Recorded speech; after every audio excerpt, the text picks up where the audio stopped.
Je m'appelle le colonel André Mercier, j'ai 49 ans et j'ai servi les 26 dernières années comme médecin militaire à l'hôpital d'instruction des armées Percy à Clamart, près de Paris. Le 10 décembre 2024, à 17h42, mon cœur s'est arrêté pendant exactement 12 minutes après avoir subi un infarctus massif du myocarde pendant une opération d'urgence pour sauver un soldat blessé. Durant ces 12 minutes de mort clinique, j'ai rencontré celui dont j'avais entendu parler toute ma vie, mais en qui je n'avais jamais vraiment cru. Jésus-Christ, le Sauveur du monde, est apparu devant moi et m'a montré des révélations précises sur l'avenir de la France qui commenceront dans quelques semaines seulement. Il m'a révélé que seulement 5 régions de France survivront à la grande tribulation qui s'abattra sur notre pays et sur le monde entier, et m'a confié une mission concrète, avertir les médecins militaires, les médecins et tout le peuple français de ce qui va venir. Je dois être honnête avec vous dès le début. Je n'étais pas un homme religieux.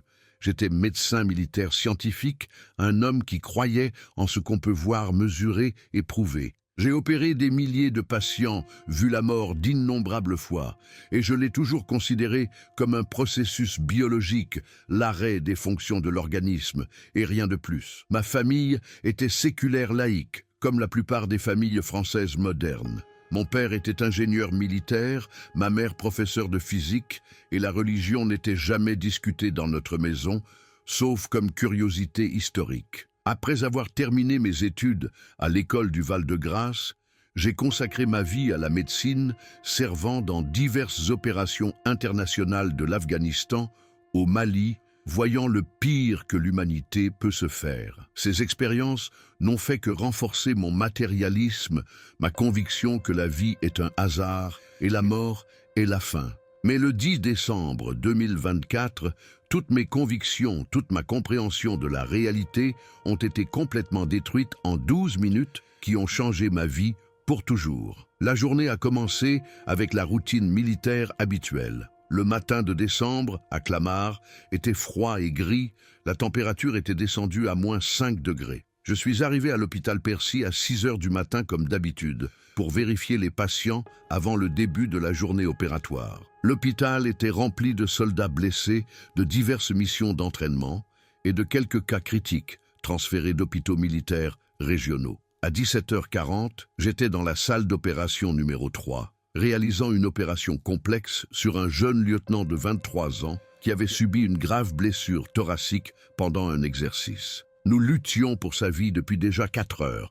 L'opération était critique et j'étais totalement concentré sur chaque mouvement, chaque décision qui pouvait signifier la différence entre la vie et la mort pour ce jeune soldat. Soudain, j'ai ressenti une sensation étrange dans ma propre poitrine. Au début, c'était comme une pression, un poids lourd qui commençait à serrer mon cœur de l'intérieur. J'ai essayé de l'ignorer, me concentrant sur l'opération, mais la pression s'est intensifiée, se transformant en une douleur aiguë brûlante qui s'est propagée dans mon bras gauche, ma mâchoire et mon dos. Je connaissais les symptômes, je les avais vus des milliers de fois chez d'autres, mais je n'avais jamais pensé les vivre moi-même. Une sueur froide a couvert mon visage, sous le masque chirurgical, ma vision a commencé à se brouiller. Et j'ai senti mes jambes devenir faibles. J'ai entendu mon assistante, le major Dubois, demander « Colonel, ça va ?» Mais sa voix semblait venir de loin, à travers un tunnel. J'ai essayé de répondre, mais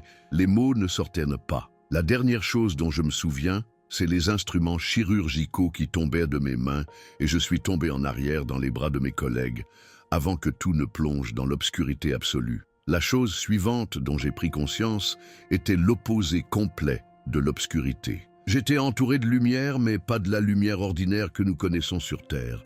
C'était une lumière qui semblait avoir du poids, une présence, une personnalité. Une lumière qui n'aveuglait pas, mais qui me permettait d'une certaine manière de voir plus clairement que je n'avais jamais vu dans ma vie physique. Je me suis regardé autour et j'ai découvert que je flottais au-dessus de la salle d'opération. Je pouvais voir mon propre corps allongé sur le sol, entouré de mes collègues, qui travaillaient désespérément pour me réanimer. Je voyais le major Dubois effectuer des compressions thoraciques, son visage tendu par l'effort et la peur. Je voyais l'anesthésiste, le lieutenant-colonel Laurent, installer le défibrillateur, les électrodes pressées contre ma poitrine nue. J'entendais leur voix étouffée, comme sous l'eau, criant des commandes médicales, vérifiant les signes vitaux, m'appelant à revenir. Mais je ne ressentais aucun désir de revenir. Au contraire, je ressentais un sentiment incroyable de paix, de liberté et d'amour qui dépassait tout ce que j'avais jamais éprouvé. Puis, j'ai commencé à me déplacer vers le haut, à travers le plafond de la salle d'opération, à travers les étages de l'hôpital, à travers le toit du bâtiment dans le ciel, au-dessus de Clamart et Paris. Je pouvais voir la ville étalée sous moi. Les lumières commençaient à scintiller dans le crépuscule de la soirée de décembre. Je voyais la tour Eiffel, l'arc de triomphe, la Seine serpentant à travers la ville comme un ruban d'argent. Mais ce qui m'a le plus frappé n'était pas la vue physique de la ville, mais l'atmosphère spirituelle que je pouvais maintenant percevoir. Il y avait des nuages sombres, non visibles aux yeux physiques, suspendus sur certains quartiers de la ville, des vagues épaisses de ténèbres qui semblaient presque tangibles. Au-dessus de certaines églises et maisons, je pouvais voir des piliers de lumière perçant les ténèbres comme des phares dans une tempête. J'ai compris que je voyais la réalité spirituelle qui avait toujours existé, mais que j'avais été aveugle à voir dans ma vie matérialiste. Alors que je continuais à monter les couleurs autour de moi, ont commencé à changer, devenant plus vives, plus vivantes, plus réelles que quoi que ce soit sur Terre. J'entendais de la musique non créée par des instruments, mais sonnant du tissu même de la réalité autour de moi, des harmonies qui résonnaient avec quelque chose de profond à l'intérieur de mon âme. Je m'approchais d'une lumière brillante qui m'attirait avec une force irrésistible. Et dans cette lumière, j'ai vu une silhouette, un homme qui rayonnait l'autorité, le pouvoir, et en même temps un amour infini et de la compassion. Ses yeux, quand ils ont rencontré les miens, semblaient voir chaque partie de mon être, chaque pensée que j'avais jamais eue, chaque action que j'avais jamais accomplie, chaque motivation secrète de mon cœur. Mais dans ce regard, il n'y avait pas de condamnation, seulement un amour profond, mêlé de tristesse, comme s'il connaissait toutes les erreurs que j'avais faites et m'aimait quand même inconditionnellement. Il a tendu ses mains vers moi et j'ai vu les cicatrices, les blessures sur ses poignets et ses paumes.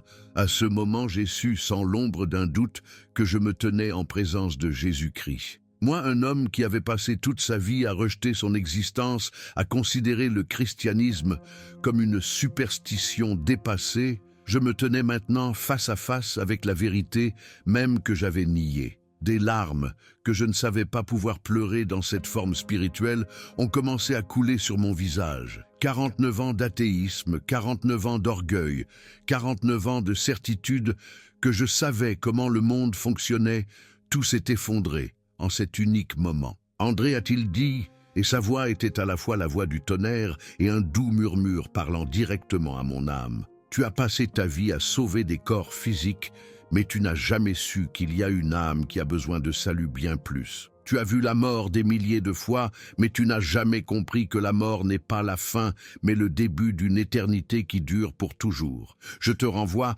non pas parce que ton travail sur Terre est terminé, mais parce qu'il ne fait que commencer. J'ai un message que tu dois transmettre à la France, un message qui sauvera beaucoup s'ils écoutent, mais qui condamnera aussi beaucoup s'ils rejettent. Avant que je puisse répondre, la scène autour de moi a changé. Soudain, je n'étais plus en présence de cette lumière brillante, mais je regardais vers le bas sur la France, de ce qui semblait être une hauteur énorme, comme si je voyais tout le pays en même temps, de la hauteur d'une orbite.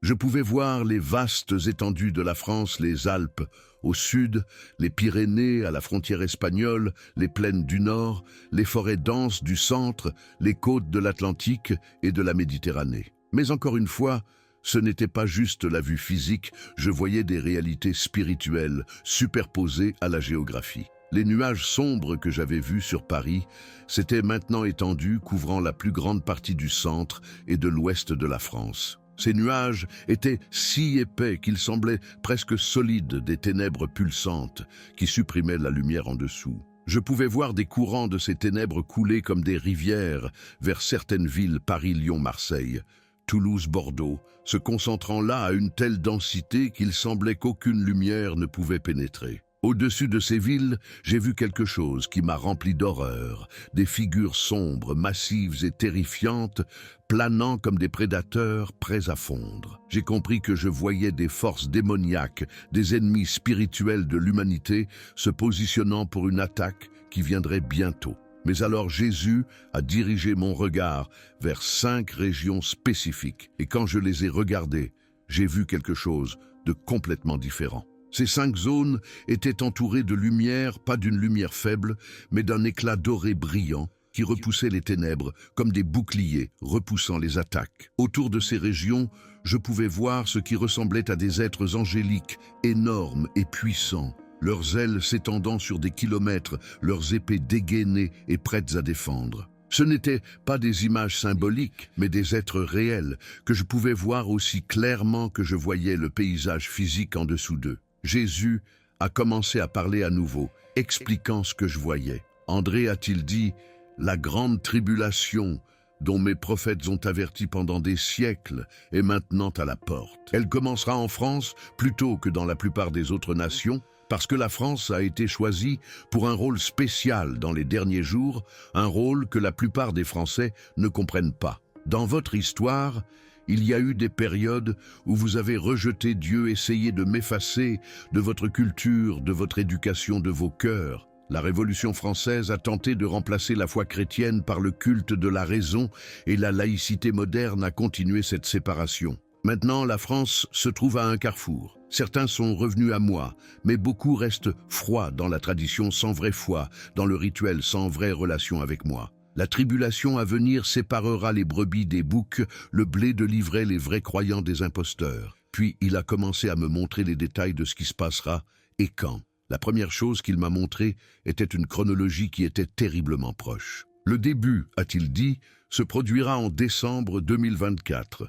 J'ai immédiatement compris que cela signifiait que la France n'avait que quelques semaines, peut-être un mois, avant que ce qu'il décrivait ne commence. Il m'a montré comment un effondrement économique, soudain et catastrophique, frapperait non seulement la France, mais une grande partie du monde. J'ai vu des banques fermer leurs portes verrouillées, tandis qu'à l'intérieur, les écrans clignotaient en rouge, avec des chiffres tombant à 0. J'ai vu de longues files d'attente aux distributeurs automatiques, des gens essayant désespérément de retirer de l'argent avant que leurs comptes ne deviennent inutiles. J'ai vu des supermarchés se transformer en zones de chaos, les rayons vidés en heurts, des gens se battant pour les derniers aliments, la sécurité effondrée, et les gérants fermant les portes, essayant de contrôler la panique. Le gouvernement français a continué, Jésus déclarera l'état d'urgence. Au début, ils diront que c'est temporaire, que c'est pour la sécurité des citoyens, que l'ordre sera rétabli bientôt. Mais ce ne sera pas temporaire. J'ai vu des chars dans les rues de Paris, des soldats patrouillant avec des armes automatiques, le couvre-feu appliqué par des tirs à balles réels.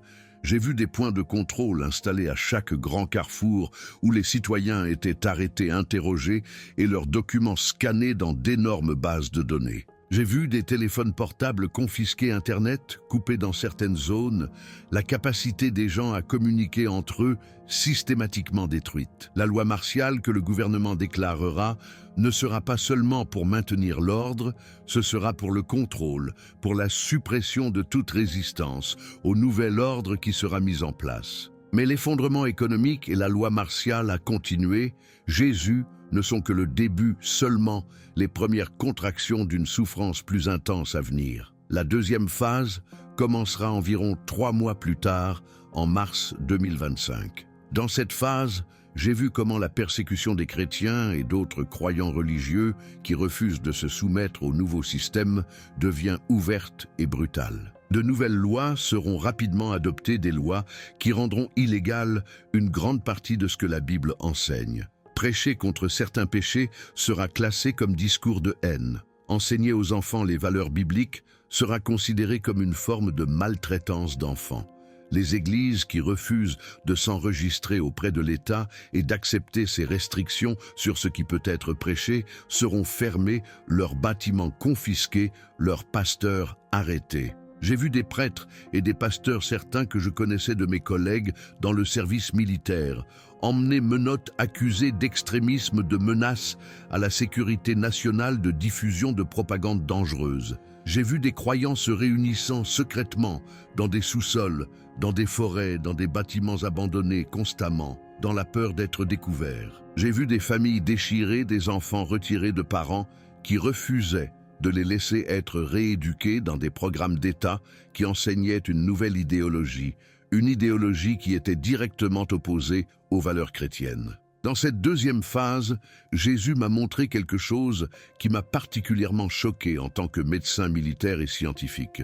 J'ai vu l'introduction de ce qui est appelé dans l'Apocalypse la marque de la bête. Ce n'était pas un symbole ou une métaphore, c'était un système réel d'identification biométrique que je voyais mis en œuvre dans toute la France et simultanément dans la plupart des autres pays du monde. Le système était présenté comme une grande percée technologique, un moyen de sécuriser l'identité, d'éradiquer la fraude, de rendre les transactions instantanées et sécurisées. Initialement, c'était volontaire, une simple puce implantée sous la peau, généralement dans la main droite ou le front, qui contenait toutes les informations personnelles d'une personne, dossiers médicaux, informations financières, documents d'identité, tout dans un paquet pratique. Mais ce qui a commencé comme volontaire est rapidement devenu obligatoire. J'ai vu comment, en quelques mois, le gouvernement rendait impossible de fonctionner dans la société sans cette puce. Tu ne pouvais pas acheter de nourriture sans elle. Tu ne pouvais rien vendre. Sans elle, tu ne pouvais pas obtenir de soins médicaux ou accéder aux services gouvernementaux sans elle. Les employeurs étaient obligés de vérifier que leurs employés avaient la puce, ceux qui refusaient étaient automatiquement licenciés. Les banques gelaient les comptes des personnes sans puce, rendant leurs actifs financiers inaccessibles. Les propriétaires avaient le droit d'expulser les locataires sans puce. Le système était conçu avec une précision chirurgicale pour forcer tout le monde à se soumettre par la pression économique et l'exclusion sociale. Ceux d'entre nous qui refuseraient d'accepter cette marque, a expliqué Jésus, seraient considérés comme des ennemis de l'État, des terroristes qui menacent le nouvel ordre. Mais accepter la marque n'était pas seulement une question d'acceptation de technologie, c'était un choix spirituel. Un choix entre la commodité de la survie physique dans ce monde et la fidélité à Dieu, c'était un choix entre la sécurité temporaire et le salut éternel. Jésus m'a ensuite montré la troisième phase qui commencerait vers septembre 2025. C'est quand la persécution atteindra son apogée. J'ai vu des chasses organisées aux chrétiens utilisant des technologies de surveillance sophistiquées, l'intelligence artificielle des drones et des informateurs humains. Les voisins dénonçaient les voisins, les membres de la famille se trahissaient, les enfants formés à la nouvelle idéologie rapportaient leurs parents aux autorités. J'ai vu des équipes de forces spéciales faire irruption dans les maisons au milieu de la nuit, emmener des familles entières dans des camps d'internement qui avaient été installés dans des zones reculées de France. Ces camps n'étaient pas de simples prisons, c'étaient des centres de rééducation, où la torture, les manipulations psychologiques et les traitements forcés étaient utilisés pour briser l'esprit des croyants et les forcer à renier leur foi. Mais même pendant ces visions horribles de la troisième phase, Jésus m'a montré que sa main protectrice serait sur ceux qui lui restaient fidèles. J'ai vu des tentatives des autorités de trouver et de capturer des croyants se cachant dans certains endroits frustrés encore et encore. Des soldats arrivaient à des endroits que la reconnaissance satellite montrait plein de gens, mais ils ne trouvaient personne.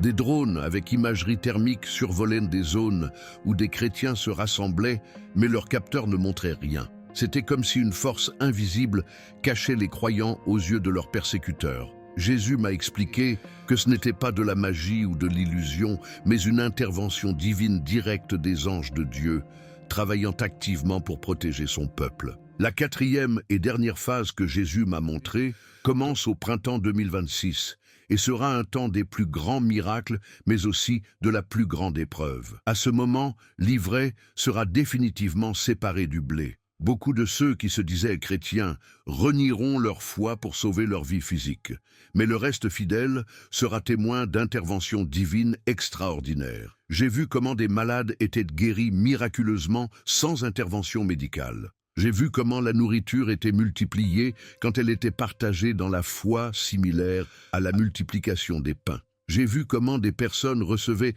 la capacité de parler dans d'autres langues qu'elles n'avaient jamais apprises pour qu'elles puissent répandre l'Évangile.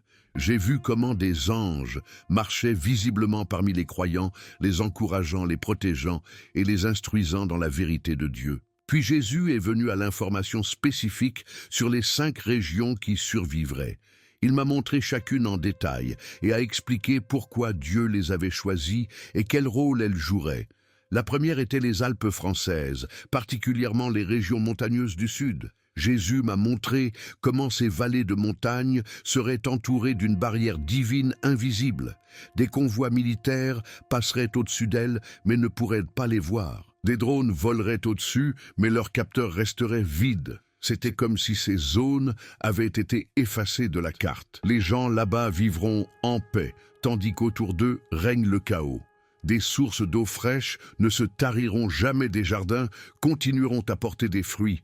Malgré des conditions défavorables, les animaux sauvages deviendront dociles. Les Alpes deviendront un centre d'intercession et de prière où l'adoration continue monte. La deuxième région sûre était les Pyrénées, avec leurs forêts denses et leur système de grottes cachées. Jésus m'a montré comment les croyants seraient guidés vers ces endroits par des rêves, des visions et des impulsions intérieures de l'Esprit Saint. Ces grottes n'étaient pas seulement des formations naturelles, mais des lieux que Dieu préparait depuis des millénaires pour ce but spécifique. J'ai vu des sources d'eau souterraines qui ne se tariraient jamais des chambres naturelles, offrant une protection contre les conditions météorologiques extrêmes et même des zones où la lumière pénétrait de manière inexplicable, bien qu'elle soit profondément sous terre. Les Pyrénées deviendront un lieu de transformation spirituelle intense où les gens rencontreront Dieu de manière qui seraient impossibles en surface. La troisième région était la Bretagne,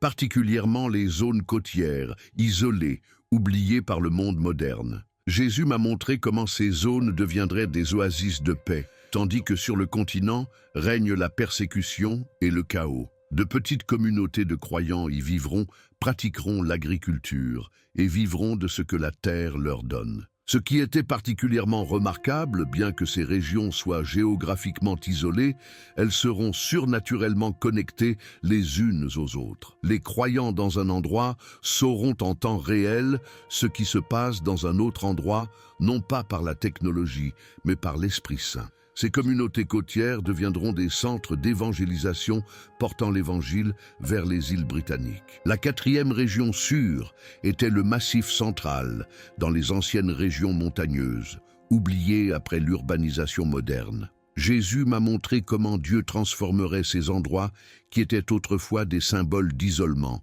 en lieux de refuge et de vie.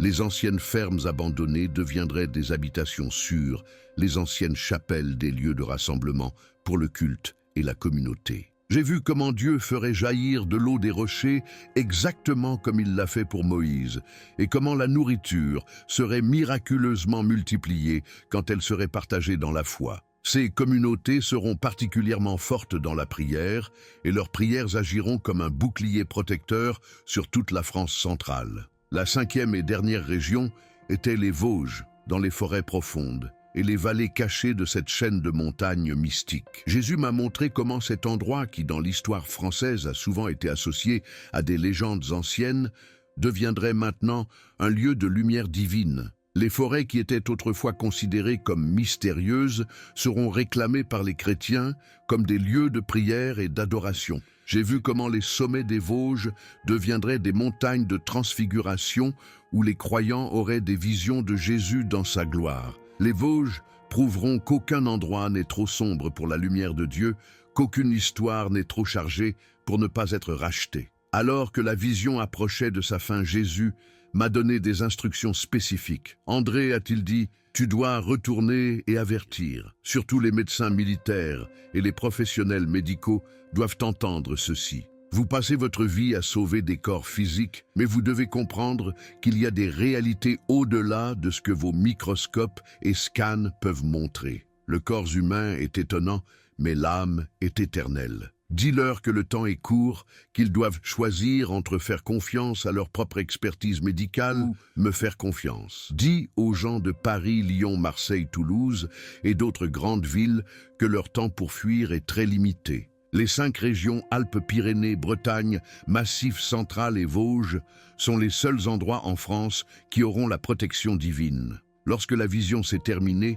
j'ai senti que j'étais tiré vers mon corps physique. Le retour était brusque et douloureux. Soudain, j'étais de retour dans la salle d'opération, entouré d'ambulanciers qui m'avaient réanimé. 12 minutes sans battement cardiaque, m'ont-ils dit. Selon tous les standards médicaux, vous devriez être mort, ou au moins avoir de graves lésions cérébrales. Mais vous êtes là, conscient, réactif, neurologiquement intact. Colonel Mercier, c'est un miracle. Dans les jours suivants à l'hôpital, j'ai lutté avec la question de comment partager ce que j'avais vécu. Comment pouvais-je, en tant que médecin militaire, en tant qu'homme de science, maintenant dire à mes collègues, à ma famille, aux citoyens français que Jésus-Christ est réel, que le surnaturel existe?